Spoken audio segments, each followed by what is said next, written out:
Like इसमें asthma है, patient को डायबिटीज़ है, कोई इसकी प्रीवियस सर्जरी है, मतलब कोई भी उसकी पास medical significant history, whether that's the medical history और द सर्जिकल हिस्ट्री, आपने यहाँ पर नोटिफाई करना है। ठीक है, जैसे कि अब इसकी देखो क्या इंपॉर्टेंट हिस्ट्री है कि इसका she is known case of asthma since childhood, she has got previous caesarean section, she has history of hernia repair. तो मतलब एक इसकी पास मेडिकल हिस्ट्री है, दो इसकी पास सर्जिकल हिस्ट्री है, आपने यहाँ पे स्पेशल फीचर्स में लिख दिया। ठीक है, समझ आ रही है सबको?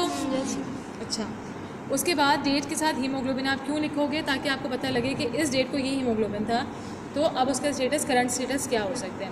इसी तरह से आरबीएस है, अगर आरबीएस या हीमोग्लोबिन या कोई और लैब ख़राब आती है तो आपने अपने सीनियर को इन्फॉर्म करना है। For H this is important. ठीक है, अच्छा जी, अब हम आ जाते हैं कार्ड फिलिंग की तरफ। सबसे पहले जब आपका फॉर एग्जांपल बुकिंग विजिट हम लोग आफ्टर 16 वीक्स 20 वीक्स के अराउंड करा रहे होते हैं। ठीक है, वैसे इन जनरल बुकिंग विजिट कब होना चाहिए?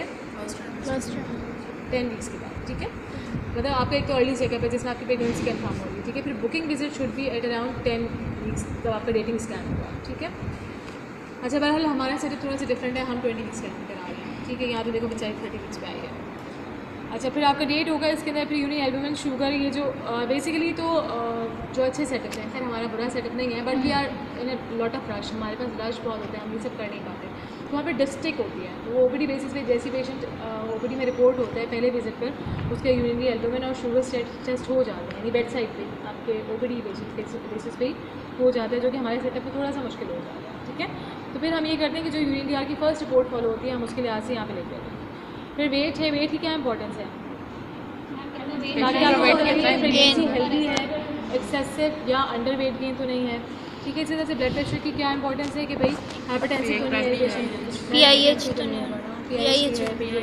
ठीक है, अच्छा उसके बाद यहाँ हाइड्रोफंडस आ जाती है कि पेशेंट की हाइड्रोफंडस, अच्छा ये तो पता नहीं किसने फिल किया हुआ है, डॉक्टर फारिया को अल्लाह में बहुत सारी जजा देगा, लेकिन height of fundus is not only the height of fundus. Basically आप एक तो उसको मेजर कर रहे होते हैं, ठीक है, इंच टेप से, दूसरा आप उसकी बाय डेट्स निकालेंगे कि बाय डेट्स वो अभी कितनी हो रही, फिर किसी अर्ली स्कैन से निकालेंगे ताकि आप देख सकें कि तीनों चीज़ें कंसाइड करें या नहीं, ताकि आप क्या पिक कर सकते हैं, आप IUCR पिक कर सकते हैं, आप लार्ज फॉर डेट्स पिक कर सकते हैं, आप स्मॉल फॉर डेट्स पिक कर सकते हैं।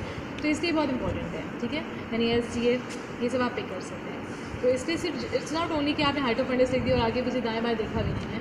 इट्स वेरी इंपॉर्टेंट कि जब भी आप लिखें तो आपको पता होना चाहिए कि height of fundus is this corresponding to dates and corresponding to the earlier system. ठीक है, प्रेजेंटेशन एंड पोजीशन। ठीक है, कि केफालिक प्रेजेंटेशन है, ब्रीच प्रेजेंटेशन है, ट्रांस